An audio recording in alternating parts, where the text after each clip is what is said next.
করাই দিলে সে কোনোদিন না করে না যে আমার কেন বিয়ে করাই দিল। এই অবস্থা সবার মধ্যে বিরাজমান। কারণ কি? নফসানিয়াত। কারণ হলো নফসানিয়াত। কারণ আমার নফস যা চায় আমি সেটা দিতে ভালোবাসি। কালকের ক্লাসের প্রতিপাদ্য বিষয় ছিল এটাই, যে সব কিছুর মূলে হলো নিজের স্বার্থটাকে জলাঞ্জলি দেওয়া। আমি যদি আল্লাহর হস্তে সব কাজ করতে পারি তাহলে আমার রেজাল্ট পজিটিভ আসবে। আর যদি আমার কাজের মধ্যে কার্যক্রম আল্লাহ ওরিয়েন্টেড না হয় তাহলে আমার টেস্ট নেগেটিভ আসবে। এখন আমরা করোনার টেস্ট আসছে, করোনার টেস্টে আমরা পজিটিভ হইলেই ভয় পেয়ে যাই, নেগেটিভ হইলে আলহামদুলিল্লাহ খুশি হয়ে যাই। কিন্তু আল্লাহর কাছে নেগেটিভ হইলে খারাপ, পজিটিভ হইলে ভালো। হুজুর ওই দিন ক্লাসে বললেন যে মৃত্যুকে কে ভয় পায়? আমরা তো খুব খুশি হয়ে হাত তুললাম যে সবাই ভয় পাই। হুজুর বললো যে ভয় পাওয়াটা ভালো কথা না, ভয় পাওয়াটা খারাপ। ভয় না পাইবেন এই অবস্থা আনন্দ হবে। ওলিয়াল্লাহ রসুলের কাছে আসতেছি কেন? মৃত্যুকে যেন ভয় না পাওয়া লাগে। মৃত্যুর সময় আজরাইল আলাইহিস সালাম আসবে, ওনার সাথে যেন আমি বন্ধুত্ব স্থাপন করতে পারি। উনি আমার বন্ধু, আমার ফ্রেন্ড, এবং উনি যেন এর যে ইলা রাব্বিকা রাদিয়াতাম মারদিয়া করে আমাকে ডাকতে পারে। সেই শিক্ষা হুজুরের শিক্ষা থেকে জানি, আয়াতের মাধ্যমে যেন আমাকে ডাকে উনি, তাইলে আমার রুটা খুব সুন্দরভাবে সাবলীলভাবে বের হয়ে আসবে। তো এই কার্যক্রমের মূল প্রতিপাদ্য বিষয় হলো স্বার্থলেস কার্যক্রম করা। যে কোনো ব্যাপার, যে কোনো ছোটোখাটো স্বার্থই শয়তান উস্কে দেয়। কারণ শয়তানের স্বার্থটা কী ছিল? সে আগুনের তৈরি। আগুন ভালো না মাটি ভালো, যিনি তৈরি করছেন উনি জানেন। এই বুদ্ধিটুকু শয়তানের মাথায় ঢুকে নেয়। সেই জন্য সে বলছে আনা খায়রুম মিনহু, আমি আপনার চেয়ে উনার চেয়ে ভালো বা সবার চেয়ে ভালো। এই নিজের কনসোলেশন, নিজের একটা চিন্তা ভাবনা যার উপর বেসিস করে আমরা ডিসিশন নেই, কথা বলি, এইটাই খারাপ। এইটাই শিক্ষা দিচ্ছেন ওলিয়াল্লাহ আযম হোসেন, যে আপনার নিজস্ব বলতে কিছু নাই, আপনার নিজস্ব আমল অধিবা এগুলো বলতে কিছু নাই। আপনার সমস্ত ওরিয়েন্টেশন থাকবে বিসমিল্লাহির রহমানির রহিম, সামিআনা ওয়া আতানা গুফরানাকা রাব্বানা ওয়া ইলাইকাল মাসির। শুনবো এবং মানবো। কোরআন শরীফের আয়াত অনুযায়ী হুজুরের শিক্ষা, জানি হুজুর থেকে কোরআন হাদিসের আলোকে যেটা শিখবো সেটা মানবো এবং সেটার জন্যই প্রাণপণ চেষ্টা করে যাব। এই কার্যক্রমটা হুজুর শিক্ষা দিচ্ছেন, আমরা যেন সেটা শিখতে পারি। যতই আমরা শিখতেছি শয়তানের শিক্ষাটা প্রবল হয়ে আসতেছে আমাদের কাছে। শয়তান আমাদের ভিতরে লাগাই দিতেছে ঝগড়া ঝাঁটি, যোগ বিয়োগ, পূরণ ভাগ, এগুলোর প্রমাণ করতেছে। ও কে রে, ও আমার সাথে কথা বলার কে? ওর কোনো যোগ্যতা আছে আমার সাথে কথা বলার? কে করতেছে এটা? শয়তানে বলতেছে আমাদের। শয়তানের এই কথার সময় যদি আমি বলি তুই কথা বলছি, আমি তো সবার চেয়ে দিনহীন, যদি আল্লাহ দয়া করে আমাকে রহমত না করে তাহলে আমাকে যদি দোজখে চলে যেতে হয় তাহলে আমি শেষ, আমি অবস্থা হবে কিয়ামতের ময়দানে। তো আমরা এই অবস্থা থেকে বাঁচার জন্য একটাই আমাদের পথ আছে, সেটা হলো আল্লাহ মুর্শিদের সোহবত। এবং এই সোহবতের উপর আর কোনো জিনিস নাই দুনিয়াতে। আমরা অনেক ওয়াজ জানি কিন্তু আমল জানি না। আমরা যেন আমল করতে পারি, যে কথাগুলো বলতেছি এটা যেন আমি আমল করতে পারি। হুজুর কাছে খাস দোয়া চাই, আল্লাহর কাছে খাস কামনা করি। বলি আল্লাহ মসজিদের খেদমত এবং দরবার খেদমত করতে করতে মুসলমান হিসেবে পড়ে যেতে পারি, এই দোয়া চাই। আসসালামু আলাইকুম। আলহামদুলিল্লাহ আলহামদুলিল্লাহি নাহমাদুহু ওয়া নাস্তাঈনুহু ওয়া নাস্তাগফিরুহু ونؤمن به ونتوكل عليه ونعوذ بالله من شرور أنفسنا ومن سيئات أعمالنا من يهد الله فهو المهتدي ومن يضلل فلن تجد له وليا مرشدا فنشهد أن لا إله إلا الله وحده لا شريك له ونشهد أن سيدنا وسندنا ونبينا محمدا صلى الله عليه وسلم الذي أرسله الله بالحق بشيرا ونذيرا وداعيا إلى الله بإذنه وسراجا منيرا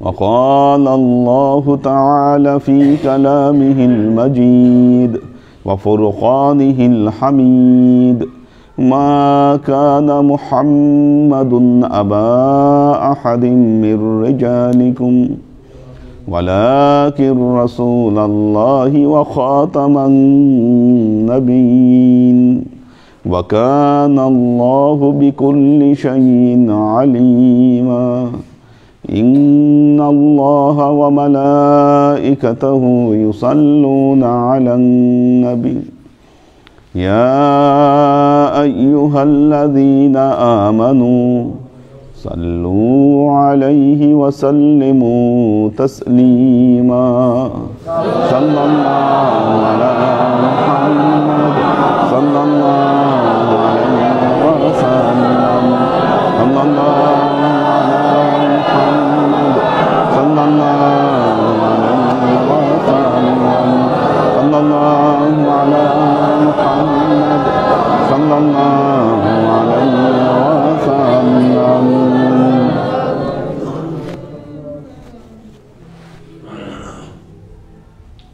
আল্লাহর আশিক ও সালিক বৃন্দ, হাদিসে বর্ণিত আমরা কাবা ঘরের ইতিহাস পড়ছিলাম, কিভাবে কাবা ঘরের নির্মাণ কাজ হযরত ইব্রাহিম আলাইহিস সালাম তার পুত্র ইসমাইলকে নিয়ে করলেন। এবং ইতিহাস থেকে জানতে পারি এই কাবা ঘরের সংস্কার 10 বার হয়েছে।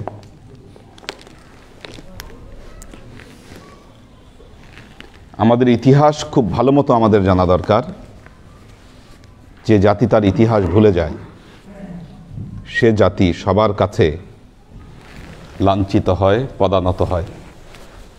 কাজেই মাথা তুলে দাঁড়াতে হলে ইতিহাস জানতে হবে।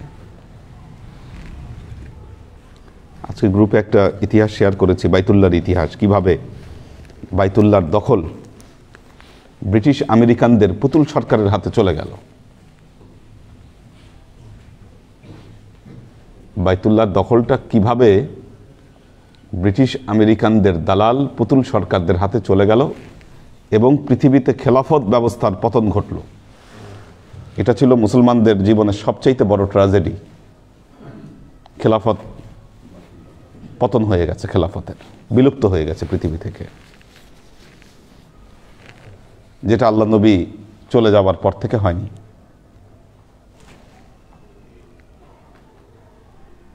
এখন মুসলমানেরা দিকভ্রান্ত,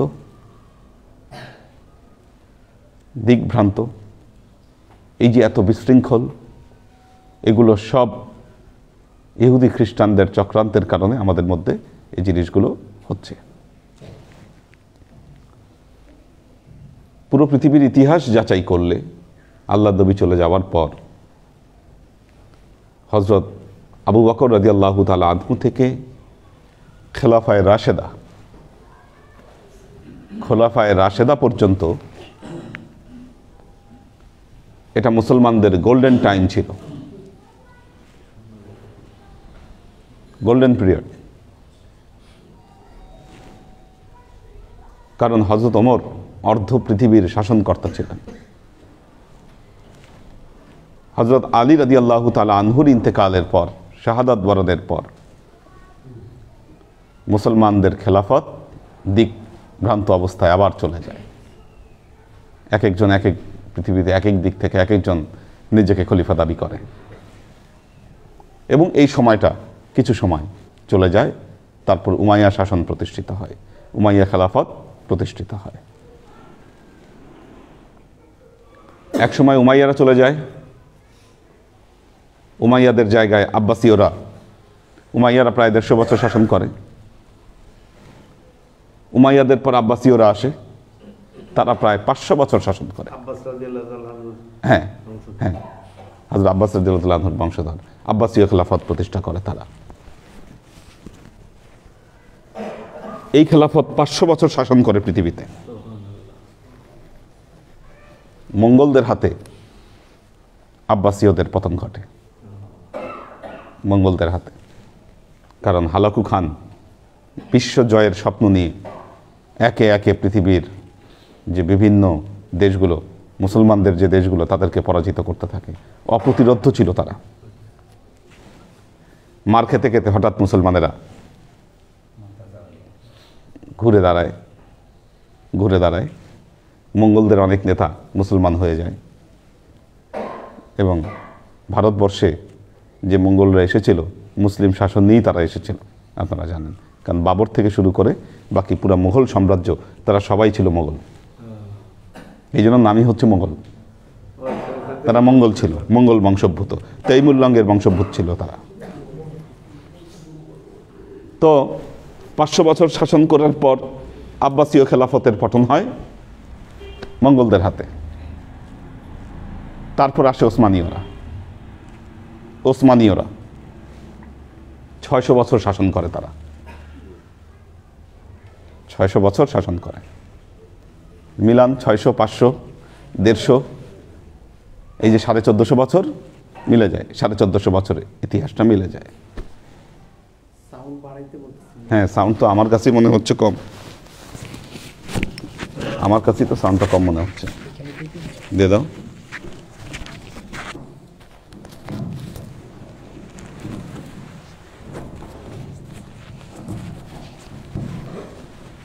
তো এবার ঠিক আছে। তো তারা 600 বছর শাসন করে এবং তাদের শাসনের শেষ দিকে এসে আপনারা জানেন ব্রিটিশরা সারা পৃথিবীতে মাথাচাড়া দিয়ে ওঠে। ব্রিটিশ আমাদের ভারতবর্ষ দখল করে দিয়ে যায়। ভারতবর্ষ দখল করেছে ব্রিটিশরা, কিন্তু কোনোভাবেই মুসলমান খেলাফতের সাথে তারা পেরে উঠতে পারছিল না। এখন ঠিক হয়েছে? এখন ঠিক হওয়ার কথা, বাড়ার কথা এখন। হ্যাঁ ঠিক আছে না? হ্যাঁ ঠিক আছে। হ্যাঁ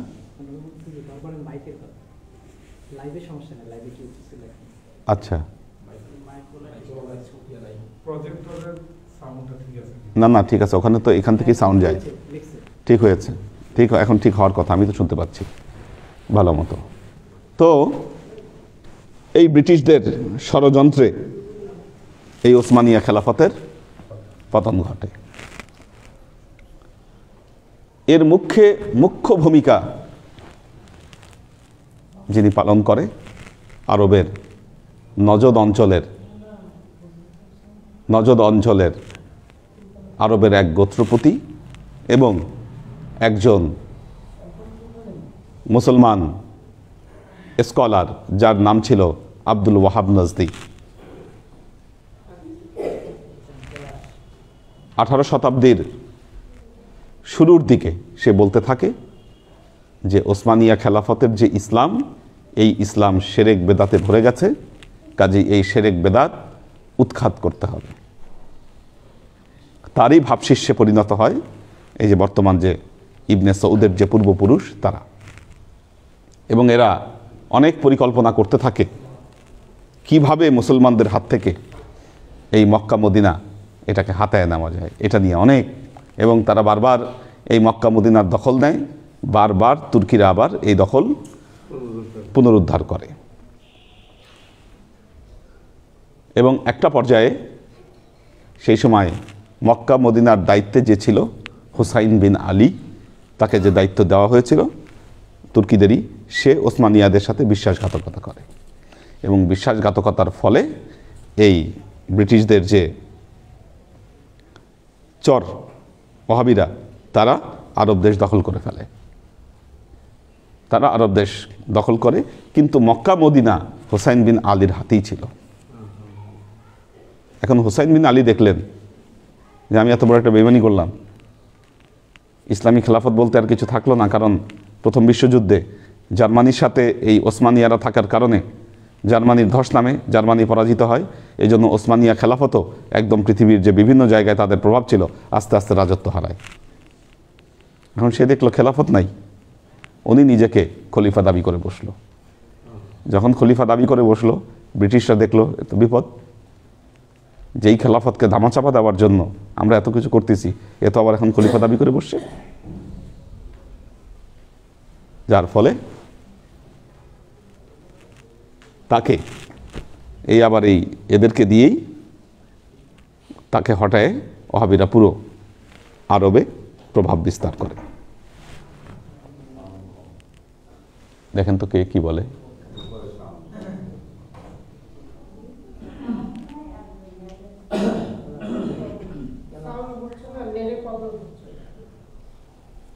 সাউন্ড হচ্ছে না, নেটের প্রবলেম করছে। এই দেখো তো উপরে সাউন্ড আসলে হয় কি না। কেন সাউন্ড হবে না? এখানে তো সাউন্ড পুরোই শুনতে পাচ্ছি। নাকি এরা কথা বলতেছে দেখে সাউন্ড হয় না? কোনটা দেখো।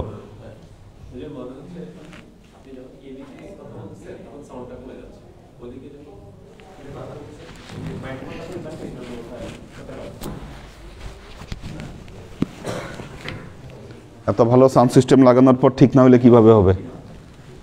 হ্যাঁ, অথবা উপরে হয়তো বানানো লাগতে পারে, স্পিকার হয়তো বানানো লাগতে পারে। মাত্র 2টা স্পিকার দিয়ে রাখছে উপরে।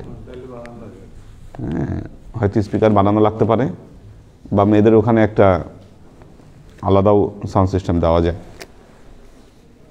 তো যে জিনিস বলছিলাম যে আমাদের ইতিহাস জানতে হবে। মুসলমানদের এই দুরবস্থা, মুসলমানদের এই দুরবস্থা বেশি দিনের না।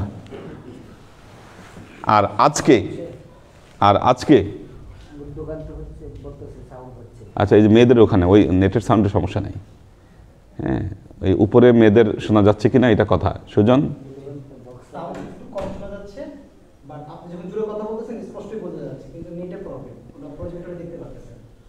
আচ্ছা, এখন নেটটা তো পাবে কেমনে? আমি তো কোথায় কি বেলাল বলে এটা কি ফুটা দিতে পারে না। আচ্ছা কি কারণে এটা বিটটা কেন লাগবে? আমার একটু কই হানিফ কোথায়?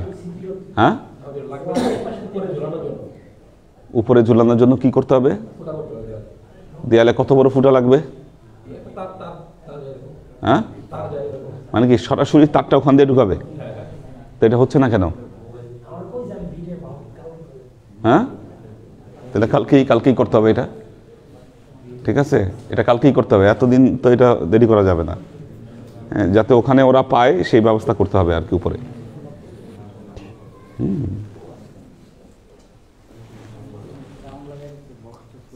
আচ্ছা আচ্ছা আচ্ছা আচ্ছা, তো এটা আমাদেরকে করে নিতে হবে। এবং বর্তমানে দেখবেন যে যেই সমস্ত কথা বলে আমাদের মধ্যে বিভ্রান্তি ছড়ানো হচ্ছে,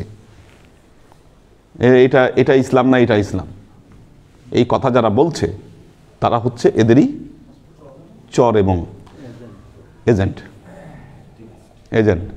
কারণ যারা এই কথাগুলো বলছে তাদেরকে এরাই টাকা পয়সা দিয়ে আরব দেশে নিয়ে গেছে, পড়াশোনা করিয়েছে, পড়াশোনা করিয়ে সারা পৃথিবীতে ছড়িয়ে দিয়েছে শুধু এই উদ্দেশ্যে।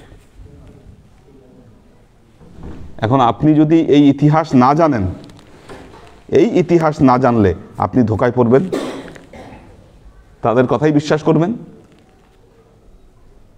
কারণ এই বাস্তব ইতিহাস অনেকেই জানে না যে মুসলমানদের কি শৌর্যবীর্য ছিল। একটা অন্ধকারে আছি আমরা। তো আল্লাহর আশিক ও সালেক বৃন্দ, আমরা এখন বাইতুল্লাহর ইতিহাস পড়ছি। আমরা বাইতুল্লাহর ইতিহাস শেষ যে হাদিসটি পড়েছি যে মা আরা রাসূলুল্লাহ সাল্লাল্লাহু আলাইহি ওয়াসাল্লাম তারাকাল ইসতিসলাম রুকনিল্লাযী ইয়ালিয়ানিল হাজার ইল্লা আন্নাল বাইতা লাম ইউতাম্মা আলা কাওয়াইদ ইব্রাহিম। আল্লাহ নবী যখন বাইতুল্লাহ তাওয়াফ করতেন তখন এই হাতিমের যে দুই কোণা, এই দুই কোণা কখনো ইস্তেসলাম করতেন না। এই দুই কোণা ইস্তেসলাম করতেন না। তার কারণ হচ্ছে ইব্রাহিম আলাইহিস সালামের তৈরি করা যে বাইতুল্লাহ, এই বাইতুল্লাহর কোণা ওই পর্যন্ত পড়ে না, সেজন্য উনি এই দুই জায়গায় ইস্তেসলাম করতেন না। এরপর মা আয়েশা আল্লাহ নবীকে বললেন, তাহলে কেন আপনি এটা ঠিক করছেন না? আপনি চাইলেও তো এটা ভেঙে আবার তৈরি করতে পারেন। আল্লাহ নবী বললেন, আমি যদি তোমার কওমের কুফরির আশঙ্কা না করতাম তাহলে আমি এটা অবশ্যই করতাম। এটা করতে গেলে মানুষের মধ্যে একটা সমস্যা তৈরি হবে, একটা ভেজাল তৈরি হবে। হঠাৎ করে যে এটা কী করলো, কাবা ঘর ভেঙে ফেললো। কারণ আপনারা জানেন বাইতুল্লাহ গিয়ে যখন 17 মাস বাইতুল মুকাদ্দাসের দিকে ফিরে নামাজ পড়েছে তখন সবাই বাহবা দিয়েছে। কিন্তু যখন আল্লাহ কেবলা ঘুরাই দিলেন, কেবলা যখন ঘুরাই দিলেন তখন এদের মাথা গরম হয়ে গেল, কি করলো আমাদের?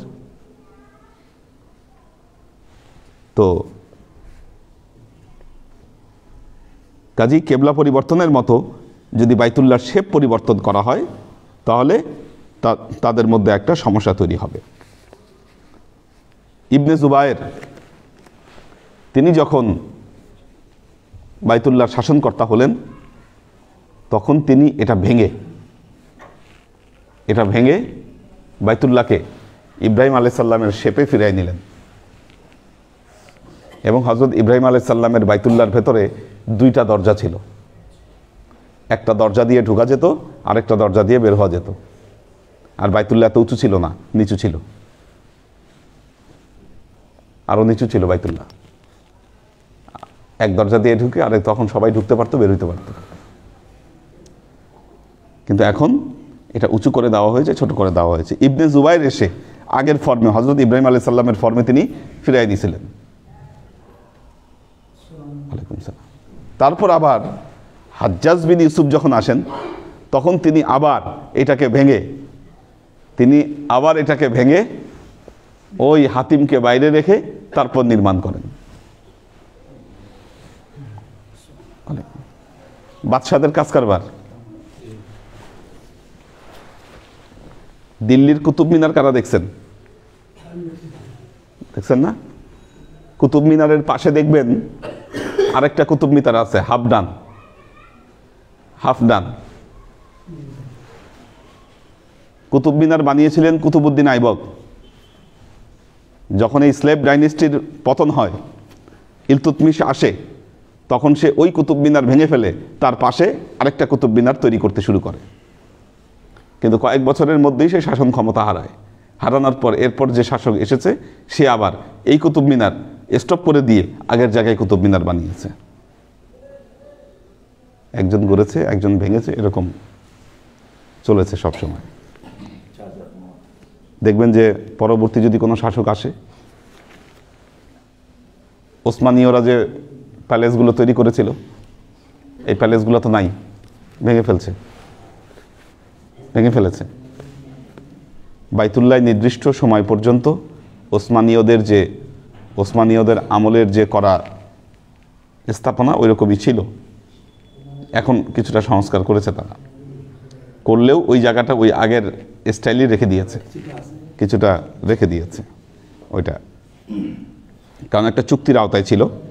এবং তুর্কি রাজার যে প্যালেস, যারা আগে করেছে হজ তারা অনেকেই দেখেছেন, হ্যাঁ, ওই যে পাহাড়ের উপরে তুর্কি রাজার প্যালেস ছিল, ওই প্যালেস এখন ভেঙে ওখানে ওই যে টাওয়ার বানিয়েছে, ক্লক টাওয়ার। হ্যাঁ, এই ক্লক টাওয়ারের এখানেই তুর্কি রাজার বাসা ছিল। জাবালে ওমর, ওখানে হযরত ওমরের বাড়ি ছিল। আমরাই প্রথম গিয়ে যেরকম দেখেছি তার সাথে এখনকার অনেক অমিল। আগের সেই দৃশ্য, যে বাড়িঘর, ছোট ছোট বাড়িঘরগুলো দেখতে কেমন, এখন তো এগুলো কিছুই নেই। সামনে গিয়ে আরো এগুলো পাবেন না, সব দেখবেন যে ওখানে 5 স্টার হোটেল বানাবে। ক্লক টাওয়ারের জায়গায় 50 তলা বিল্ডিং ছিল। আমরা যখন গেছি তখন 50 তলা বিল্ডিং ভেঙে 100 তলা করতেছে। হ্যাঁ, এগুলোই করেছে।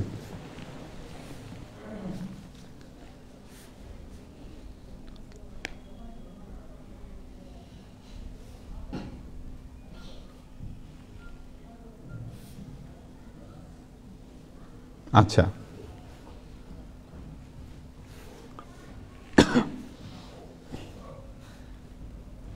عن عائشة قال سألت النبي صلى الله عليه وسلم عن الجدار من البيت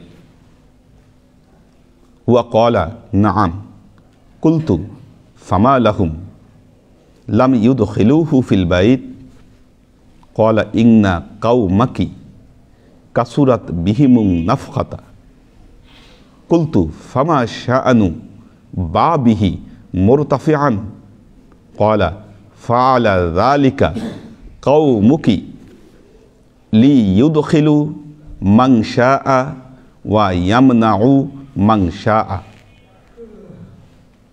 মা আয়েশা বললেন, আমি আল্লাহর নবীকে এই কাবা ঘরের দেয়াল সম্পর্কে জিজ্ঞাসা করলাম যে কাবা ঘরের দেয়ালটা ছোট করা হলো কেন? আল্লাহর নবী বললেন, তোমার কওম, তোমার সম্প্রদায় টাকার অভাবে এটাকে ছোট করে বানিয়েছে। যখন বানায় আব্দুল মুত্তালিবের সময় তাদের টাকার অভাব ছিল, নাফাকা, টাকার অভাবের কারণে এটা ছোট করছে, বড় করে বানাইতে পারে নাই। তারা কি পরিমাণ অভাব ছিল চিন্তা করে দেখেন। তো এরপর আবার মা এসে জিজ্ঞাসা করলেন, আচ্ছা ঠিক আছে, টাকার অভাবে না দেয়াল ছোট করলো, ফামা শাআনু বাবিহি মুরতাফিআন, তাহলে দরজা কেন এত উঁচু করে বানাইলো?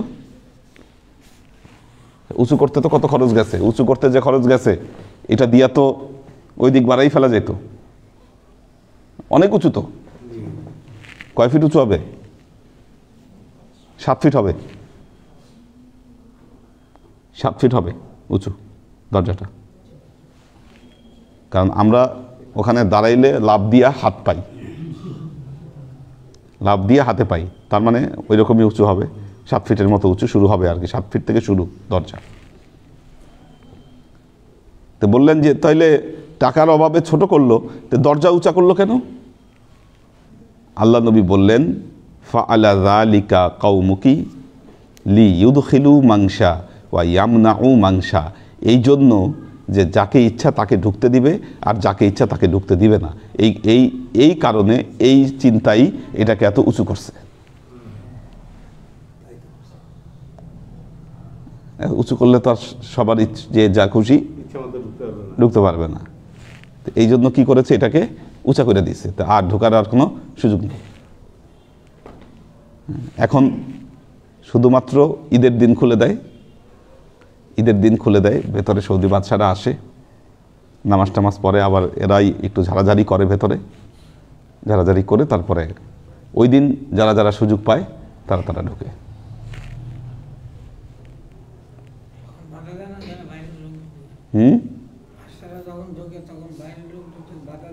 তখন ঢুকে না, ওনারা চলে যাওয়ার পর বিরাট লাইন ধরে থাকতে হয়, সারা দিন চলে যায়, একজন কিছু কিছু দর্জন করে ঢুকায়, বের করে দেয়। ক্বালা যালিকা কওমিকি লিইউদখিলু মাংসা ওয়া ইয়ামনাউ মাংসা ওয়া উলু লিআন্না কওমাকি হাদিসুন আহাদুহুম বিল জাহিলিয়া ফা আখাফু আন তুনকিরা কুলুবুহুম উদখিলাল জাদারা ফিল বাইত ওয়া আন উলসিকা বাবাহু বিল আরদ। আল্লাহ নবী বললেন, তোমার এই সম্প্রদায়, তোমার এই কওম অনেক কুসংস্কারে বিশ্বাস করে, অনেক কুসংস্কারে বিশ্বাস করে।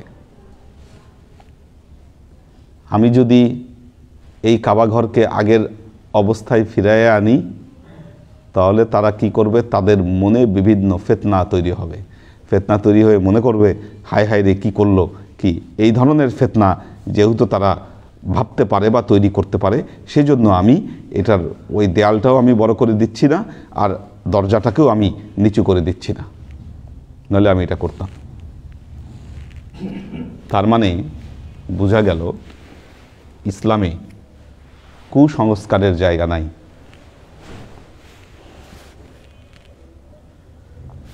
কুসংস্কারের জায়গা নাই।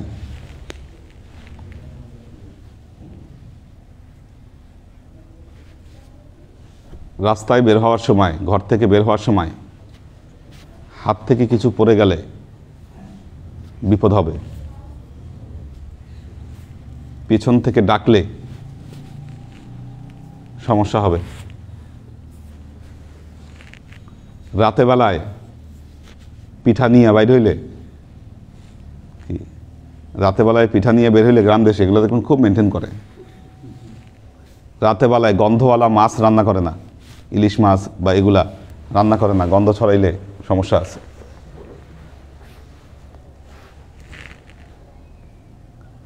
আমাদের জাতীয় কবি নজরুল ইসলাম, তার নাম ছিল দুখু মিয়া।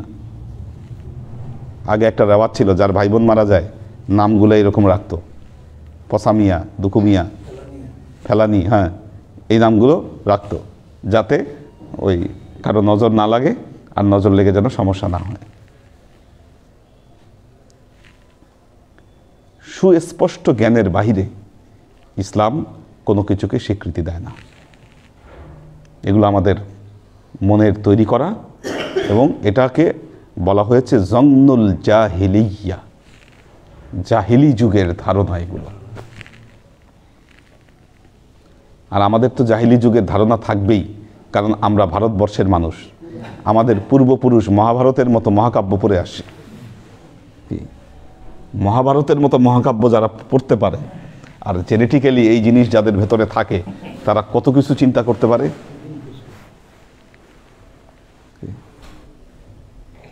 এই জন্য ভূত প্রেতের গল্প আমাদের এখানে খুব প্রচলিত। মজার বিষয় হচ্ছে, জিনের গল্প, ভূতের গল্প দাদা দাদি নানা নানি যারাই বলে, কেউ ফার্স্ট পার্টি রেফারেন্স দিতে পারে না। ফার্স্ট পার্টি রেফারেন্স কেউ দেয় না। নানা বলে না আমি দেখছি, অমুকে দেখছে, আমি শুনছি তার কাছ থেকে, এবং বছরের পর বছর ধরে অমুক তমুক এই রেফারেন্সগুলাই আছে, আমি দেখছি এটা নাই। তো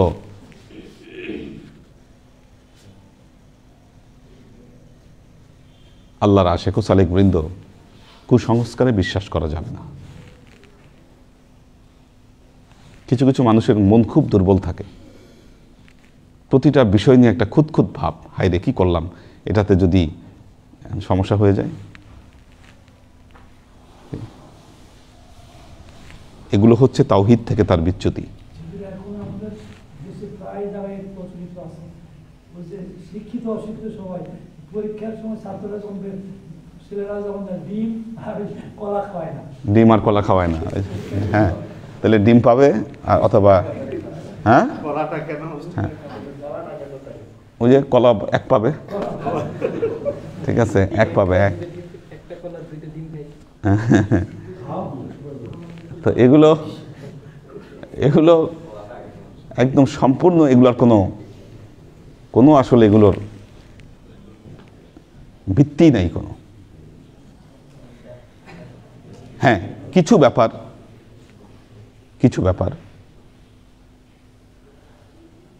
নজরের একটা ব্যাপার বলেছে আল্লাহ, হাদিসে আসছে। হ্যাঁ, চোখের নজর, এটা লাগে মাঝে মধ্যে। বিষয়টি কিরকম, বিষয়টির ব্যাখ্যা কেমন, সেটা হলো, আমরা যা কিছু বলি, মনে রাখবেন, যা কিছু বলি সব কিছু আল্লাহর কাছে নোট হয়।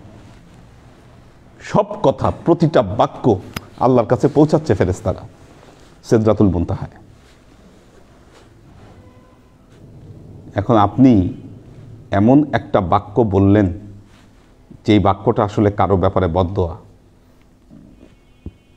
বদদোয়া,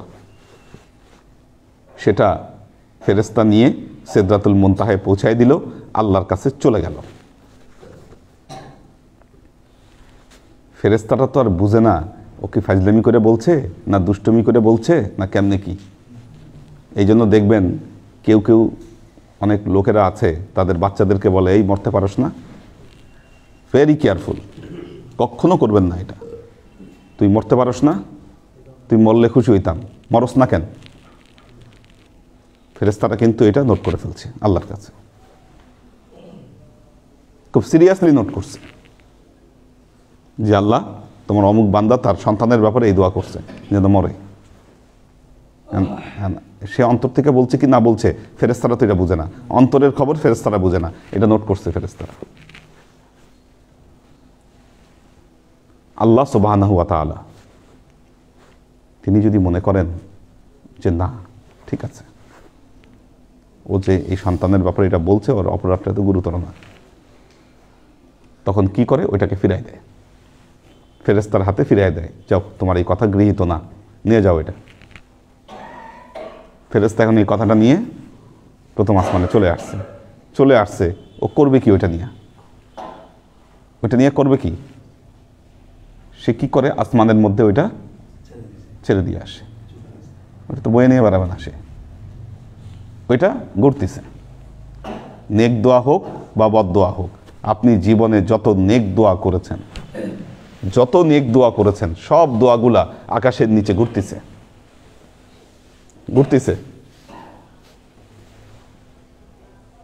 কোনো কারণে আল্লাহ কবুল করেন না, এটা হয়তো আপনি কোনো কারণে এটা পাওয়ার যোগ্য না। কালের বিবর্তনে কখনো যদি এমন কাজ করেন আল্লাহ আপনার উপর খুশি হয়ে গেছে, তখন কি করবে? আপনি দোয়া না করলেও ফেরেশতাকে দিয়ে ওইটা রিকল করবে, রিকল করে ওইটার বাজেট পাস করে দিবে। এই জন্য কথা বলার সময় সতর্ক থাকবেন, সব সময় মারাত্মক ব্যাপার। এখন মানুষের যে মনের যে দোয়াগুলো আবার সেগুলাও নোট হয়, এটা আল্লাহর কাছে, এটা আবার ফেরেশতারা জানে না, কারণ তিনি আলিমুম বিজাতিস সুদূর।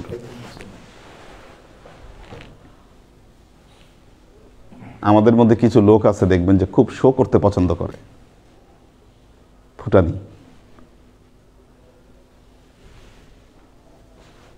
আমাদের যে নানাবাড়ি দৌলতপুর, গ্রামের নাম চমলিক পাড়া, তার আগে একটা বাজার আছে, নাম হচ্ছে ফুটানির বাজার।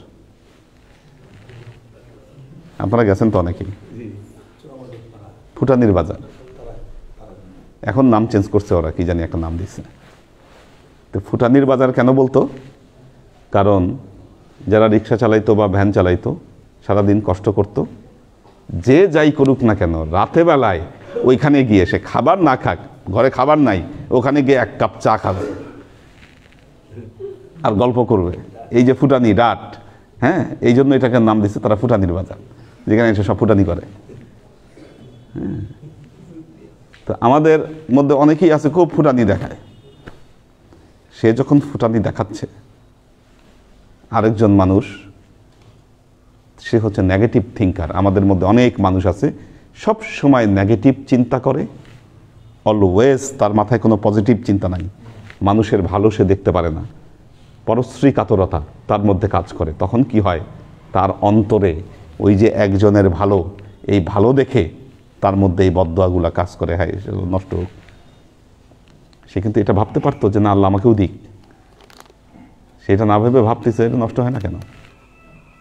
এখন আপনার আমলের যদি প্রবলেম থাকে, প্রবলেম থাকলে ওইটা আবার তখন ইনডাইরেক্ট সেটা পাস হয়ে যায়, এই তখন নজর লাগে।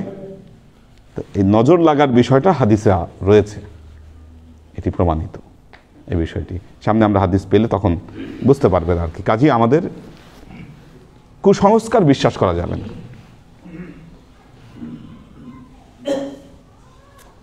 বিধবা, এখন একটু চেঞ্জ হয়েছে।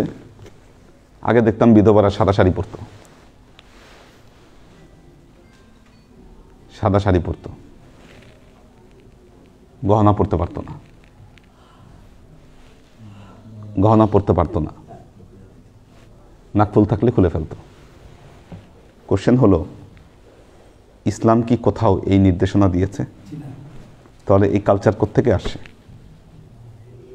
এটা জেনেটিক কালচার, আপনি জেনেটিকভাবে পেয়েছেন। ইসলাম, শুনেন একটা জিনিস মনে রাখবেন, খুব খেয়াল করবেন একটা জিনিস, ইসলামে নিষিদ্ধ করা হয়েছে খুব কম কাজকেই।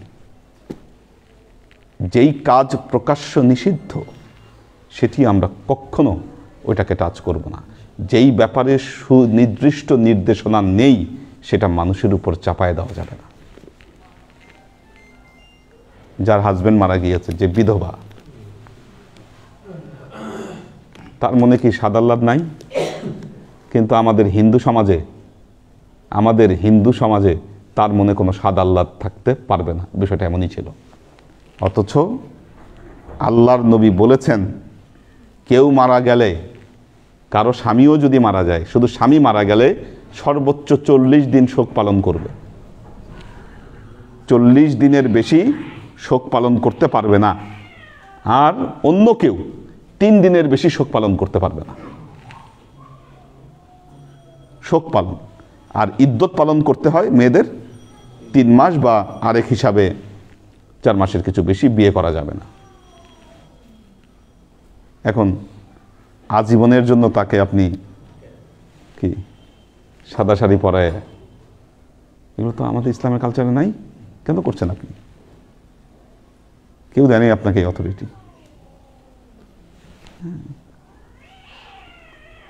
তো কাজেই মানুষকে কোনো জিনিস নিষিদ্ধ করার আগে, নিষেধ করার আগে জিনিসটা চিন্তা করবেন যে আমি কি ব্যাপারে নিষেধ করছি তাকে, এবং এই বিষয়ে আমার সঠিক জ্ঞান আছে কিনা।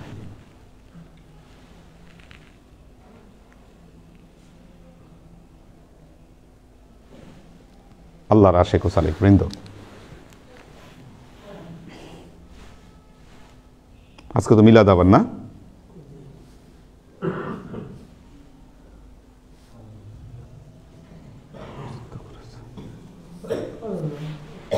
আজকে আমাদের ইয়াইয়া ভাইয়ের জন্য মিলাদ না? এই সেটাই আর কি, ওনারই। ইয়াইয়া ভাইয়ের ব্যাপারে বলেন, আপনি কিছু বলেন, শুনি আমরা ইয়াইয়া ভাইয়ের ব্যাপারে। হ্যাঁ, আপনি দিয়ে শুরু করেন, তারপরে এদের থেকে শুনবো। আপনি ভালো বলতে পারবেন, আপনার সাথে খুব ভালো। জি, হুজুর কেবলা, আসসালামু আলাইকুম। হুজুর রিকগনাইজ করলেন, আসলেই ইয়াহিবের সাথে আমার সম্পর্ক অনেক আগের, যখন তিনি টিসিবিতে চাকরি করতেন তখন থেকেই পরিচয় দরবারের স্বার্থে, এবং ওনার জীবনে অনেক ঘটনা আছে, কঠিন ঘটনা। একটা ঘটনায় শুধু বলি যে উনি নিয়োগ করলেন যে হুজুরের এখানে বাড়িটা করবেন, 95 সালের আগের ঘটনা। এখন নিয়োগ করছেন, কিন্তু উনি সৌদি আরবে কোনো এস্টাবলিশড দোকান জোগাড় করতে পারেন নাই। দোকান নিয়ে বসেন, আবার পুলিশ আসলে সরে যান। তো একটা ঘটনা, ওই যে ইব্রাহিম বললো, আব্বা যখন দোয়াটা শিখাই দিল হুজুর, মরহুম হুজুর কেবলা থেকে শুনে, তখন একদিনের ঘটনা, উনি দোকান নিয়ে বসছেন, পুলিশ চলে আসছে। পুলিশ আসতে উনি ন্যাচারালি দোকান টোকান ফাঁদা দিয়ে চলে গেছে, কারণ ওনার কাছে নাই, পাসপোর্ট ভিসা এগুলো নেই। তো সৌদি আরবের মহিলারা অনেক বড় বড় বোরকা পরে, ওরা বোরকার এমনি ফালায় ওনার ইয়াটাকে ঢেকে রাখলো, দোকানটাকে। তো সৌদি আরবের মহিলাদেরকে পুলিশ আবার খুব ডরায়, ভয় পায়। তো পুলিশ যখন আসলো, আইসা দেখলো যে মহিলারা ইয়ে দিয়ে, পর্দা দিয়ে তার দোকান ঘিরে রাখছে, তখন পুলিশ চলে গেল। পুলিশ চলে যাওয়ার পরে ইয়েবে আসলো, ওরা বসে আছে মহিলারা, ইয়েবে আসলার পর ওরা উঠে গেল, উঠে ইশারা করে বললো তোমার দোকান বুঝানো, কোনো কিছু নষ্ট হয় না, আমাদের গার্ড দিয়ে রাখছে। আল্লাহর সাহায্য এইভাবে পেয়েছে। এবং এইভাবে উনি এই হকারি করেই, মানে যেহেতু ওনার পাসপোর্ট ভিসা প্রবলেম হয়ে গেছে ঢাকা থেকে যাওয়ার পর, তো তখন উনি ওখান থেকে এইরকম রিয়াজত সাধনা করে যে অর্জন করছেন, সেটা দিয়ে হুজুরের থাকার ঘরটা করে দিয়েছেন। এই পশ্চিম দিকে এই যে ঘরটা ছিল, যেখানে দোতলা করে দিয়েছেন। তো এই যে ডেডিকেশান, এটা একটা মারাত্মক ডেডিকেশান। এটা কল্পনা করা যায় না যে কোনো এস্টাবলিশ চাকরি না, কোনো রেগুলার চাকরি না, নর্মাল বেচা কিনা, ভাসমান ব্যবসা, সুযোগ পাইলে ব্যবসা, সুযোগ না পাইলে ব্যবসা করা যাচ্ছে না। এই টাকাগুলাই আমি ইসলামী ব্যাংকে ওনার জন্য একটা অ্যাকাউন্ট করলাম, 278, এই 84 সালে এই অ্যাকাউন্ট করলাম। এই অ্যাকাউন্টে উনি টাকা পাঠাইতেন। আর এই বড় ভাই আর মেজো ভাই, এরা দুই ভাই, শাফুসা আলিফিন আর শাফুসা আলিহিন, এই দুজনকে নিয়ে ওর মা আসতো আমার ইয়াতে অ্যাকাউন্ট। কত সালে এটা? এটা 83-84 সালের ঘটনা। আচ্ছা, 83 সালে আমি ব্যাংকে জয়েন করি আর কি। আচ্ছা, ওই সময় কি এনারা হয়েছে? একজন হওয়ার কথা। আরো না, এরা আমার ব্রাঞ্চে আরো আসছে। আচ্ছা আচ্ছা আচ্ছা আচ্ছা, বুঝতে পারছি। জি, 83 পরের ঘটনা বুঝতে পারছি। জি, তাহলে দুই ছোট বাচ্চাকে নিয়ে আসতেন আর কি। যাই হোক, তো যেটা বলতেছিলাম, আসল ঘটনাটা হলো যে এই যে অল্প অল্প ব্যবস্থাপনার মাধ্যমে উনি আসলেন ঢাকায়, এসে হুজুরের এই ঘরের কাজ ধরলেন, কাজ হাত দিলেন। তো এই অবস্থা, এইভাবে উনি করে গেছেন। এবং জীবনের অনেক ঘটনা আছে, যে শেষ ঘটনাটা বলি, ওনার লাশ নিয়ে আসছে এরা সব ভাইরা মিলে, তার আম্মা সহ লাশ পাঠাইছে, দরবারের জানাজা হবে, কিন্তু হুজুর নাই, হুজুর বাংলাদেশেই নেই, বিদেশে। এখন এই অবস্থায় হুজুর বললেন, মহিউদ্দিন ভাই টিকিটের ব্যবস্থা করেন। আমি ওই যে ছিল আমাদের পুরান ঢাকা থেকে কামাল বাসা, এই সেই আমরা ফেলিও। তো হুজুর আল্লাহ চেষ্টা করে নামলেন, এবং হুজুর একটা টিকিট পাইলেন, যেটা এক ভদ্রলোক আসার কথা, বাংলাদেশে আসে নাই, তার বদলি টিকিটটা উল্টায় গেল এবং ওই বদলি টিকিটটা নিয়ে আইসে 11টার দিকে বা 11:15টার দিকে বাংলাদেশে আসলেন এবং আইসে জানাজাটা পড়লেন। এই অবস্থায় ইয়ে ভাই শুয়েছিল হুজুরের পাশে, মশহুর হুজুর কেবলার পাশে, ওখানে আমরা রাখছি। হ্যাঁ, আল্লাহর খাস দয়া, আল্লাহর খাস রহমত, উদ্ভাসিত অবস্থা। তো যেটা বলতেছিলাম যে তার আত্মীয় স্বজন সবাই বলতেছিল যে হুজুরই নাই জানাজা পড়াবার জন্য, এখানে আনার দরকারটা কি, জানাজাই তো, আবার হুজুরও নাই, তো এখানে এসে বসে থেকে আপনারা আপনি কতক্ষণে আসবে আর বিদেশ থেকে আসতে পারবে কিনা। তো এই যে আল্লাহর খাস দয়া, আল্লাহর খাস রহমত, ওরা যে আল্লাহর উপর অলি আল্লাহ হাদিসের উপর, হাদি মসজিদের উপর নির্ভর করে বসে রয়েছে এই যে ছেলেপেলেরা, এটার যা যা ইয়ে এখনো তো খবর থেকে পাচ্ছেন এবং যাওয়ার সময় জানাজাটা নিয়েই গেলেন। এবং হুজুর যেদিন চলে গেলেন, যেদিন হুজুরের মৃত্যু সংবাদ হইল দুপুরবেলা, সন্ধ্যাবেলা আমাদের বর্তমান হুজুর কেবলা ডেলিভারেশন দিচ্ছেন, কথাবার্তা বলছেন, তখনই স্ট্রোক করলো। না, আবার 40 দিনের দিন, 40 দিনে স্ট্রোক করলো। হ্যাঁ, তো সেদিন স্ট্রোক করলো এবং স্ট্রোক করে যে পাটা ছোট হয়ে গেল, এই ল্যাংড়ায় ল্যাংড়ায় উনি দরবারে আসতেন এবং কোনো বেবি ট্যাক্সিতে করে শান্তি মতো আসতেন না। উনি আইসা এই শ্যামলিতে আইসা এই ধাক্কা ধাক্কির বাসে উঠতেন, ধাক্কা ধাক্কি করে এই পা নিয়েই বাসে উঠে দরবার ক্লাস করতেন। কোনো ক্লাস উনি মিস হইতে দেন না, আল্লাহ রহমত, আল্লাহ দয়া, যে কোনো মূল্যে ক্লাসে হাজির হয়েছেন। এই ডেডিকেশনগুলো বলে শেষ করা যাবে না, খুবই ডেডিকেটেড ছিলেন এবং আল্লাহর খাস দয়া, আল্লাহর খাস রহমত। যখন হুজুরের প্রথম ধরা পড়লো অসুখ, হুজুর কেবলার নাভির এই গোড়ার থেকে ইঞ্জেকশন দিয়ে নিয়ে টেস্ট করা হলো, ওই টেস্টে দেখা গেল যে হুজুর অসুস্থ, হুজুর কেবলা। তখন যে ইহেবের কান্না, সেই স্কার হসপিটালের পাশে একটা হসপিটাল ছিল, সেখানে টেস্ট করতে গেলাম আমি আর ইহেবে। সেই অবস্থা ভাষায় বর্ণনা করা যাবে না। বাবা মা হারাইলে তারপরও আমরা শোক স্থিমিত করতে পারি, 4-5 দিন পরে ঠান্ডা হতে পারি, কিন্তু ইহেবে ঠান্ডা হতে পারেনি। সারাক্ষণ আমার কাছে বললেই কান্নাকাটি শুরু করতেন। আমি কি সান্ত্বনা দেবো, আমার তো সান্ত্বনা দেওয়ার কোনো ভাষাই নেই। তো তারপরে আবার নিজে থেকে বলতেন, না আমাদের ভেঙে পড়লে চলবে না, আমাদের সহজভাবে ধরতে হবে। এখন হুজুর, নতুন হুজুর আসছেন, ওনাকে সাহায্য সহযোগিতা করতে হবে বা নতুন হুজুরের আগমন ব্যবস্থাপনা করতে হবে। আমরা ভাবতে পারি না যে হুজুরকে এত তাড়াতাড়ি চলে যাবেন। আমরা মনে করছি ভালো হবেন, ঠিকই ভালো হয়েছে, আবার এফেক্টেড হবেন এটা আর ভাবতে পারিনি। তারপর দ্বিতীয়বার এফেক্টেড হয়ে আল্লাহর কাছে চলে গেলেন। তো এই ভাই সার্বক্ষণিকভাবে এই টাকা পয়সা জোগাড় করে গেছেন। ইয়াতে বসিলার দিকে একটা জমি ছিল 37 বিঘা, সেই জমিটা বেহাত হয়ে গেছে। তারপর আবার ওইটাকে হাত করায় ওই জমিটা ছেড়ে দিলেন, ছেড়ে দিয়ে বিক্রি করে সেই টাকা দিয়ে সমস্ত খরচগুলো নির্বাহ করলেন মরহুম হুজুর কেবলা। এইভাবে ওনার ডেডিকেশনের শেষ নাই, ডেডিকেটেড ছিলেন, কিন্তু কোনো বিশাল অ্যামাউন্টের মালিক হয়ে ডেডিকেট করছেন তা না। টাকা 5 টাকা পাইছে, ওখান থেকেই 3 টাকা খরচ করে ফেলছে আল্লাহ দরবারে। এইভাবে উনি জীবন চালাই গেছেন এবং এইভাবে এদেরকে ট্রেনিং দিয়ে গেছেন। এবং ওদের বাসার টেলিভিশন নষ্ট হয়েছে, আর এইভাবে বললো আর ঠিক করাবো না। তখন আর ঠিক করে নাই টেলিভিশন, ওদের বাসার সাদা কালো টেলিভিশন ছিল। তো এই আমার কাছে শেয়ার করতেন এবং উনি কচুয়াতে ওনার বাড়া ছিল, ওখানে থাকতেন হলে আদাবরে, কারণ আদাবর থেকে দরবারে আসাটা সহজ, কাছাকাছি। তখন এই রাস্তা হয় নাই, ভিতরের রাস্তা, ওই শ্যামলি হয়ে আসতো। তো এইভাবে ওনার ডেডিকেশনগুলো যেন আমরা নিজের জীবনে ইমপ্লিমেন্ট করতে পারি, ওনার কার্যক্রমগুলো দেখে আমরা যেন উদ্বুদ্ধ হতে পারি। ওদের কাছে খাস দোয়া চাই, আল্লাহর কাছে খাস কামনা করি।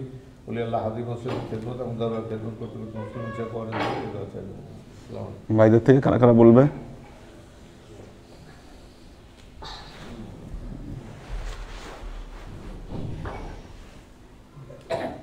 আসসালামু আলাইকুম।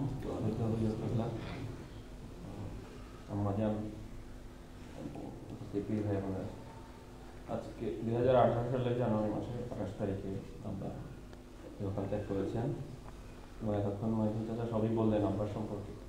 আমি আবার লাইফের আসলে 2টা ফেজ দেখেছি। সেটা হচ্ছে যে একটা ফেজ ছিল উনি আসলে প্রচুর টাকা পয়সা উনি পেয়েছেন, আল্লাহ তাআলা ওনাকে দিয়েছেন, এবং আরেকটা ফেজ যেটা হয়েছে যে উনি এগুলো লুজ করেছেন একটা একটা করে, বলা যায় অলমোস্ট 90-95% লুজ করেছেন। কিন্তু 2টা ফেজে একটা জিনিস কমন ছিল, উনি কখনো আল্লাহর শুকরিয়া থেকে বিচ্যুত হন না এবং দরবারের সাথে প্রথম থেকে শেষ পর্যন্ত কানেক্টেড ছিলেন। এবং এটার যা যেটা মহিউদ্দিন চাচা বললেন যে ওনার জানাজাটা যেভাবে হলো আর কি, হুজুর আব্বা যখন হসপিটালে ছিলেন হুজুর প্রতিনিয়ত মহিউদ্দিন চাচার মাধ্যমে খবর দিতেন কেমন আছে, বা আমরাও এরপরে হুজুর বললো যে আমি আসবো কিনা, আমাদের কথা জিজ্ঞেস করি। আমরা আসলে সবসময় চিন্তা করি যে হুজুরকে কষ্ট না দেয়া, এখানে চলে আসা একটা বিশাল হ্যাসেলের ব্যাপার, কিন্তু ওই সময় কেন জানি এই কথাটা জিজ্ঞেস করার খেয়াল হয়নি। এখন ভাইয়া বলছিল যে হুজুর যদি আসতে পারে খুব ভালো হবে, তো এটা আল্লাহরই ইচ্ছা ছিল এবং হুজুর আসছেন এবং সারাদিনই আব্বা আমাদের মরহুম হুজুর কেবলার পাশে শুয়েছিলেন, খুব ভালোভাবে ছিলেন আর কি। একটা লম্বা সময় যদিও ওখানে ছিল, কিন্তু এটা আসলে খুব ভালো একটা সময় দিয়েছে ওনার জন্য আমি মনে করি। এবং শেষ পর্যন্ত হুজুর আসতে পেরেছেন, অনেক ফ্যাসেল নিয়ে হুজুর আসলে সেই থাইল্যান্ড থেকে সময় হলিডে ছিল, টিকিট পাওয়া যাচ্ছিল না, অনেক প্রবলেম, তারপরে হুজুর এটা ম্যানেজ করেছেন। এটা আসলে উনি মুরিদ হিসাবে ওনার যে অ্যাটাচমেন্টটা তৈরি করতে পেরেছেন এটা আসলে খুব সহজ বিষয় না। আমি ওনার ছেলে হিসাবে যেটা বলবো যে উনি খুব সহজ সরল একজন মানুষ ছিলেন, খুব সহজেই মানুষকে বিশ্বাস করতেন। এটার জন্য উনি সাফার করেছেন, কিন্তু আমি মনে করি পরকালে এটার জন্য উনি অবশ্যই জানতে পাবেন। এবং উনি আমাদের গ্রামে বলি, আমার ভাই বোন বলি, মানুষ তো অনেক দেখা যায় যে নিজের বাবা মার সম্পত্তি ভাই বোনকে দিতে চায় না, উনি নিজের পার্সোনাল সম্পত্তি ভাই বোনকে দিয়েছেন, দানপত্র করে দিয়েছেন এইরকম। সো গ্রামের বহু মানুষকে উনি সাহায্য করেছেন আল্লাহরই ওয়াস্তে, মানে শুধু প্লেন ভাড়া দিয়ে মানুষকে বিদেশ নিয়ে গিয়েছেন, সবকিছু উনি ব্যবস্থা করেছেন। মানুষ তো ভিসার জন্য লক্ষ লক্ষ টাকা নিয়ে যায়, উনি ওগুলো কোম্পানির সাথে কথা বলে ব্যবস্থা করে বহু মানুষকে, ওই ফ্যামিলিগুলো এখন অনেক ভালো আছে।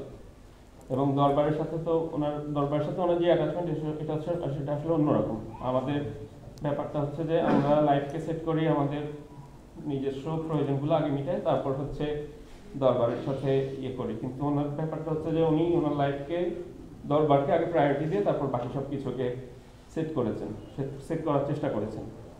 হয়তো ভুল ত্রুটি আসলে সব মানুষেরই থাকে, উনিও ভুল ত্রুটির উত্থানে উনি একজন মানুষ।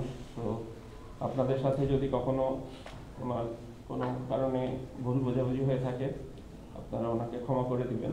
আমাদের হুজুর কেবলা আসলে সবসময় খুব খেয়ালি মানুষ, উনি সবসময় খেয়াল রেখেছেন। আপনার জন্য হসপিটালেও গিয়েছেন, ওখানে একটা জিনিস একটা শেয়ার করি, সেটা হচ্ছে যে উনি লাস্ট ব্রেন স্ট্রোকের পরে যখন উনি কমাতে চলে গিয়েছেন, ওখানে যাওয়ার পরে মোটামুটি 1.5 থেকে 2 মাসের মতো কমাতে ছিলেন আর কি।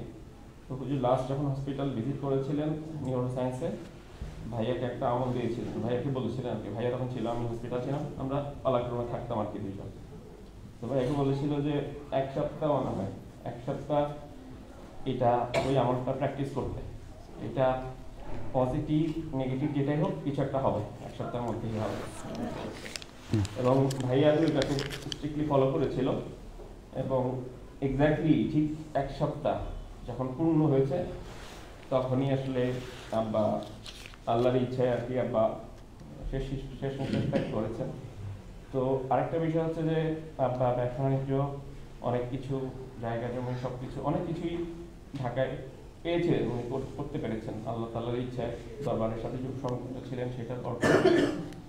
আরেকটা বিষয় হচ্ছে যে আল্লাহ তাআলা ওনাকে দিয়েও পরীক্ষা করেছেন আবার নিয়েও পরীক্ষা করেছেন। উনি দুইটা জায়গাতেই আমার মনে হয়েছিল যে উনি সাকসেসফুল ছিলেন আর কি। আমি মনে করি আপনারা আমাদের হুজুর কিবলা এবং আমাদের মহিউদ্দিন চাচা এবং যারা আছেন আরো মুরব্বী ওনারা ভালো বলতে পারবেন।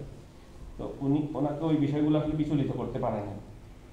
একটা বিষয় হচ্ছে যে ওনার সাথে অনেক মানুষের লেনদেন ছিল, ওনার অনেক বড় বড় লেনদেন ছিল, আমরা খুব টেনশনে থাকতাম এগুলো নিয়ে, যে অনেক বড় বড় দায়িত্ব ওনার উপরে ছিল।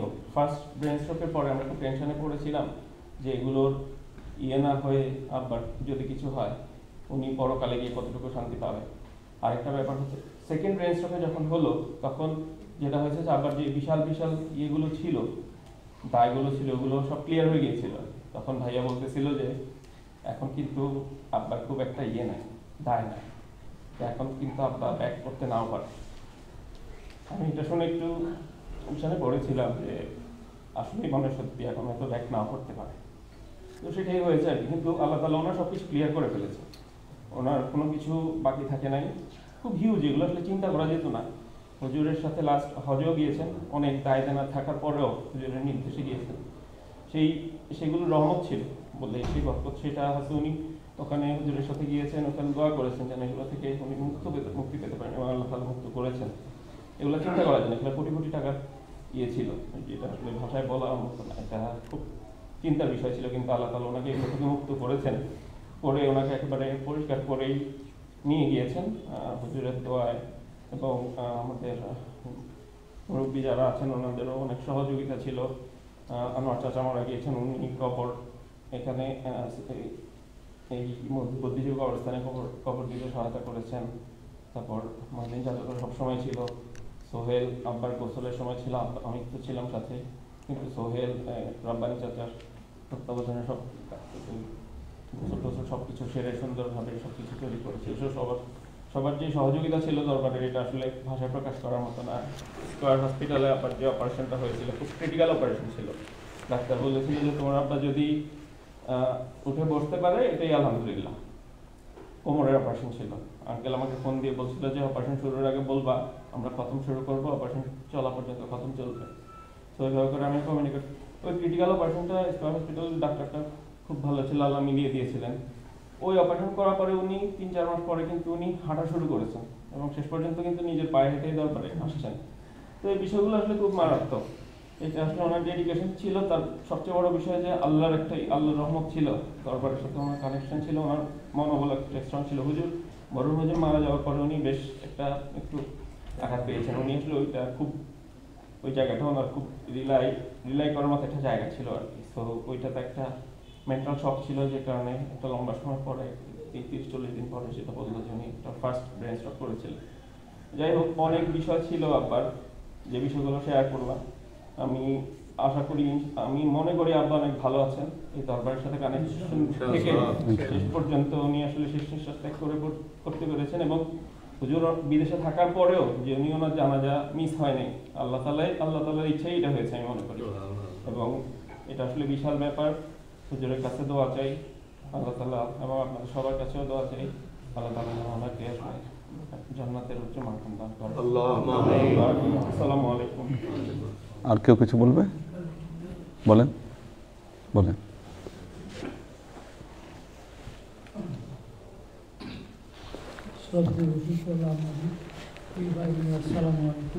মহিউদ্দিন ভাই সারিন যে বলে গেলে এরপরে কোনো বক্তব্য থাকে না। আমি দুটো ঘটনা আমি দেখেছি ওনার, এই দুটো ঘটনায় বর্ণনা করবো আজকে। মসজিদ আর মুরিদের মধ্যে কী সম্পর্ক আমি ওই দিন দেখেছি, এমন সম্পর্ক আর আমি দেখি নাই কখনো।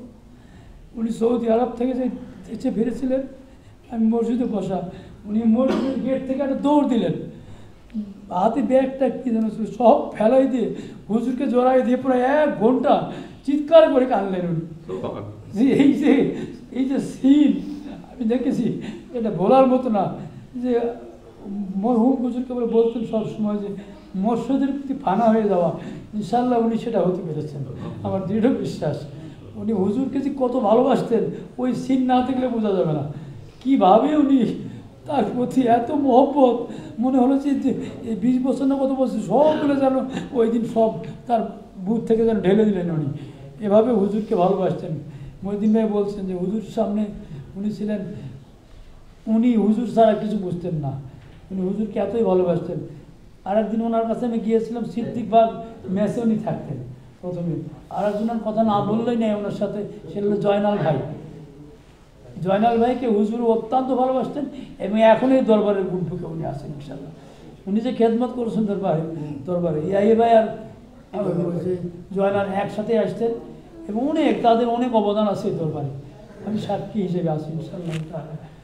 এই যে মোর্শেদ মুরিদ আর মহিউদ্দিন ভাই যেটা বললেন, যেদিন ওই যে হুজুরের মৃত্যু দিবস যেদিন উনি স্ট্রোক করছে, ওনার খেয়ালই নেই।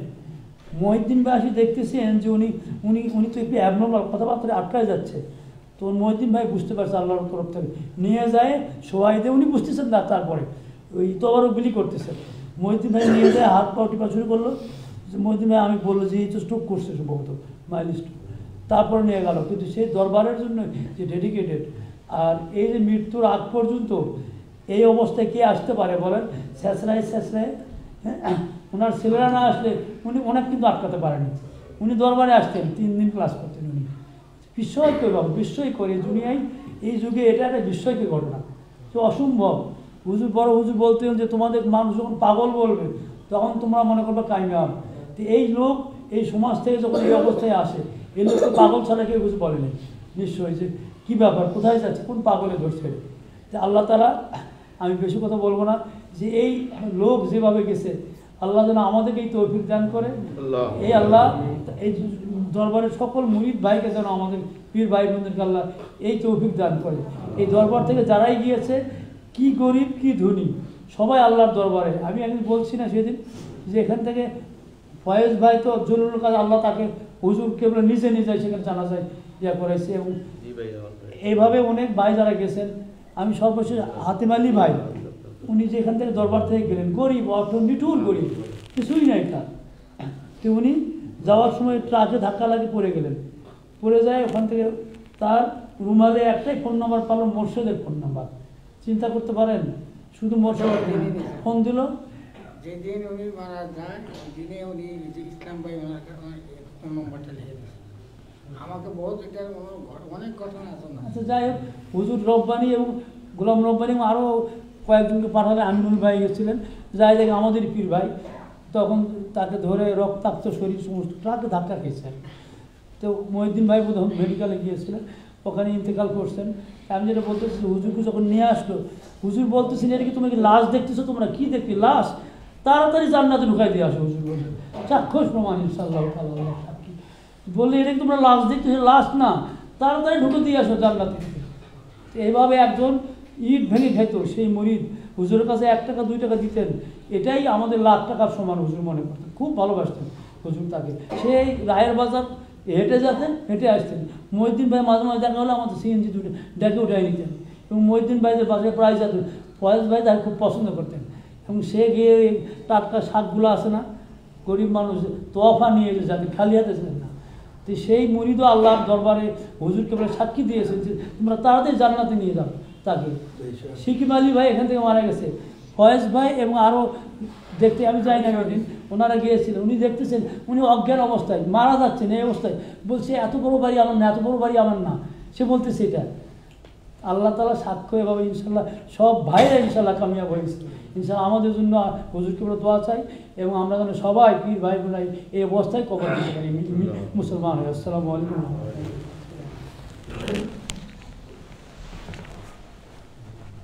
আসলে 2007 সালে আমি যখন দায়িত্ব নিই, দরবারের খুঁটি হিসাবে যাদেরকে পেয়েছিলাম তাদের মধ্যে একজন অন্যতম ছিলেন ইয়াহিয়া ভাই। উনি দরবারের খুঁটি পিলার হিসাবে উনি কাজ করেছেন। অনেক অবদান ওনার এই দরবারের জন্য আছে, যেটাকে বলে শেষ করা যাবে না। কেউ যদি প্রশ্ন করেন যে আল্লাহর নৈকট্য হাসিলের জন্য, আল্লাহকে অর্জনের জন্য মানুষের কি দরকার? জ্ঞান, এলেম না, বুদ্ধি না, বিবেক না, সবচাইতে জরুরি যে বিষয় সেটা হলো ডেডিকেশন। ডেডিকেশন না থাকলে একটা সাধনায় কামিয়াব হওয়া মানুষের পক্ষে সম্ভব নয়। উনি ডেডিকেটেড ছিলেন, এই শব্দটা তার জন্য প্রযোজ্য হয়।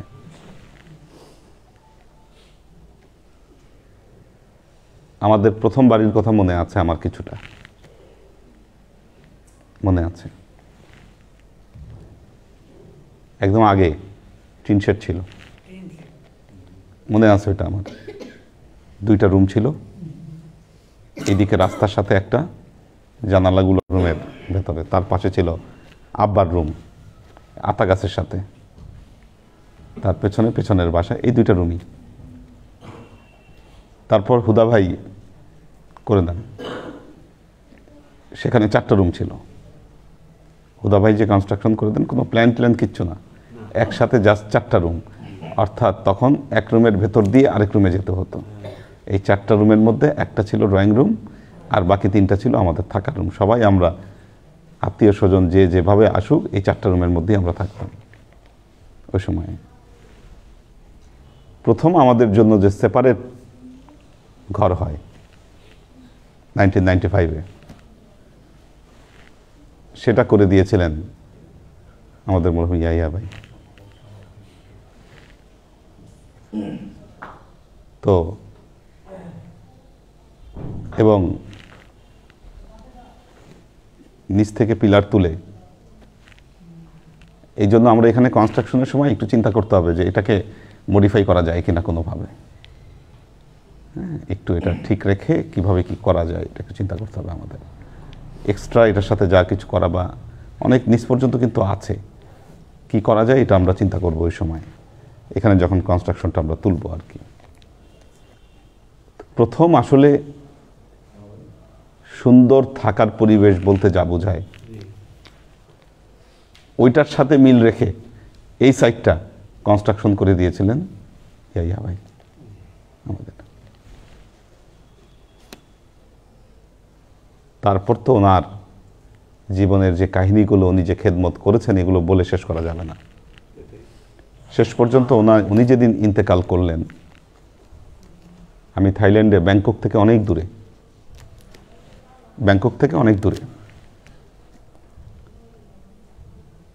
ফজরের সময় শুনলাম এটা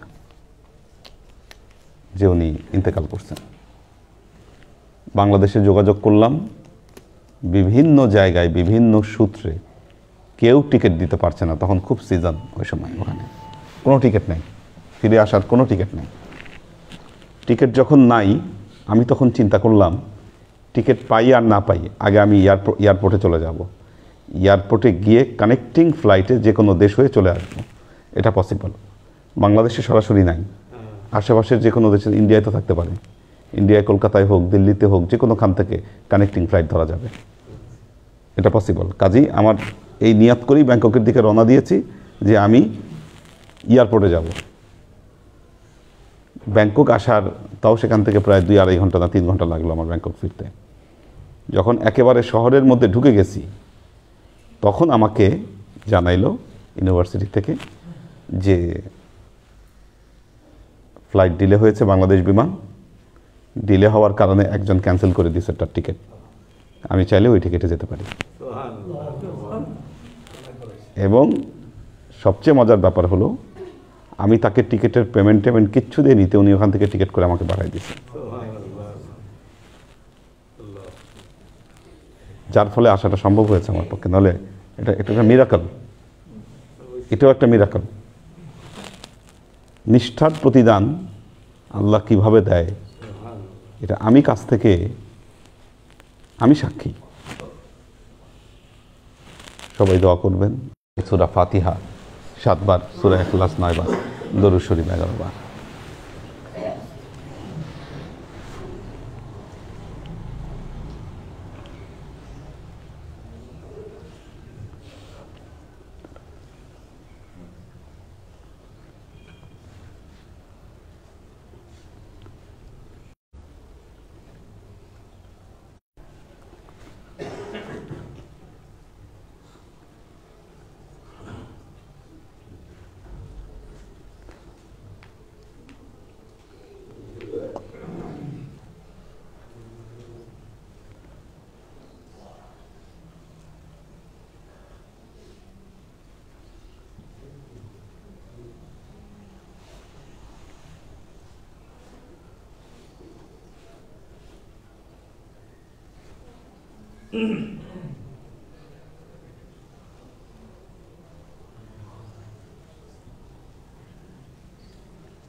আর ইনশাল্লাহ যারা এরকম ডেডিকেটেড ছিলেন ওনাদেরকে নিয়ে প্রকাশনা করব, এটা নিয়ত আছে। এভাবেই কিন্তু ওনাদেরকে স্মরণীয় রাখা সম্ভব হবে।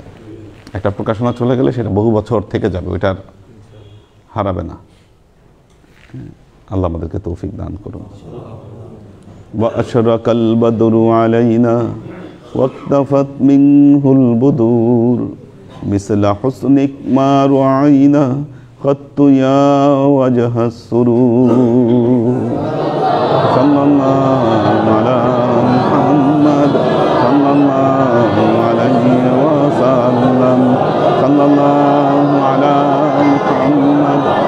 সাল্লাল্লাহু আলাইহি ওয়াসাল্লাম সাল্লাল্লাহু আলা মুহাম্মদ ওয়াসাল্লাম। হচ্ছে না আপনাদের দরুদ পড়া? হচ্ছে না? কেউ হাই তুলতেছে, কেউ মুখ বন্ধ করে রাখছে। ইয়া হাবিবি ইয়া মুহাম্মদ ইয়া আরুসাল খার আইলা ঈসা হান্নাত বিসুরি ইল্লা ইলাইক ওয়াল গমাম হালাকা যাল্লাত ওয়াল মালা সাল্লু আলাইক।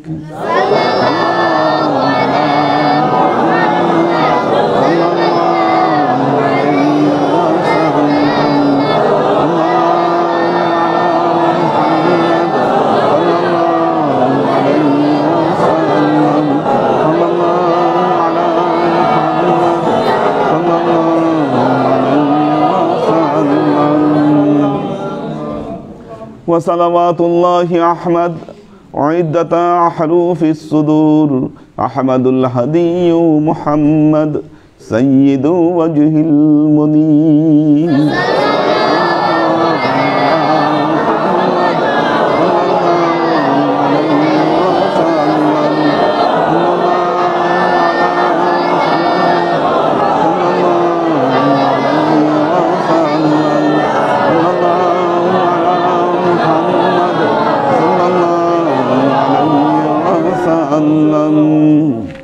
بلغ العلا بكماله كشف الدجى بجماله حسنت جميع خصاله صلوا عليه وآله سلموا يا قوم بر صلوا على صدر الأمين مصطفى ما جاء إلا رحمة للعالمين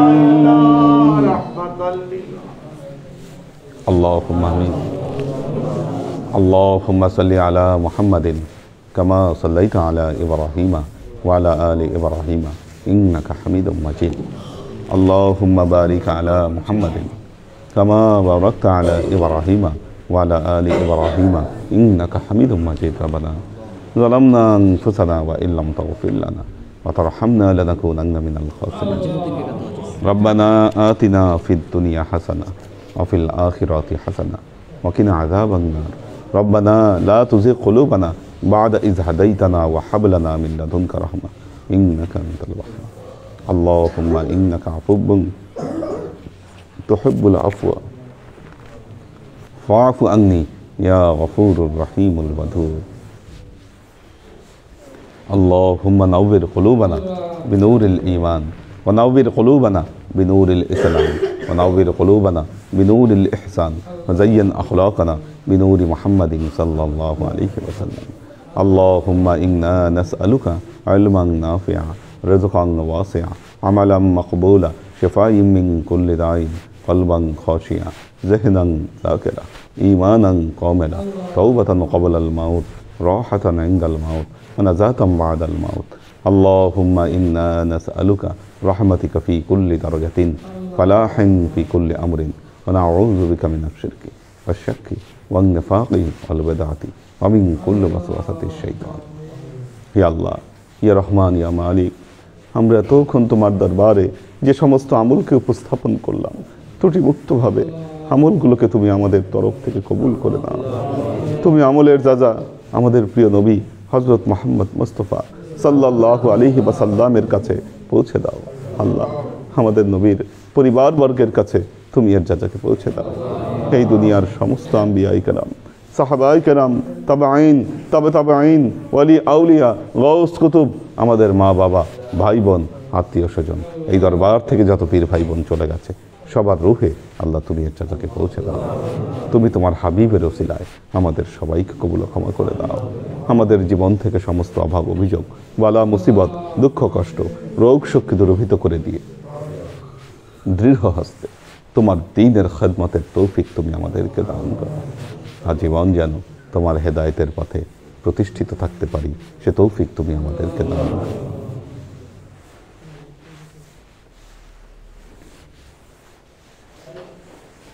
আল্লাহ বিশেষ করে আল্লাহ আজকে যার জন্য আমরা এই মিলাদ মাহফিলের আয়োজন করলাম, যে ব্যবস্থাপনা নিয়েছি আল্লাহ, আল্লাহ তুমি তার রুহে এর যাজাকে তুমি পৌঁছে দাও আল্লাহ।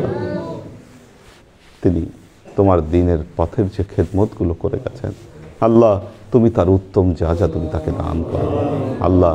সদকায়ে জারিয়া হিসাবে তুমি এগুলোকে তার রুহে তুমি পৌঁছে দাও আল্লাহ। তোমার নেককার বান্দাদের মাঝে তুমি তাকে স্থান দান করো। সুবহান রাব্বিকা রব্বিল ইজ্জাতি আম্মা ইয়াসিফুন, সালামুন আলাল মুরসালিন, আলহামদুলিল্লাহি রাব্বিল আলামিন। ওয়াজআল আখিরু কালিমাতিনা ইনদাল মাউত লা ইলাহা ইল্লাল্লাহু মুহাম্মাদুর রাসূলুল্লাহ সাল্লাল্লাহু আলাইহি ওয়া সাল্লাম। আমিন।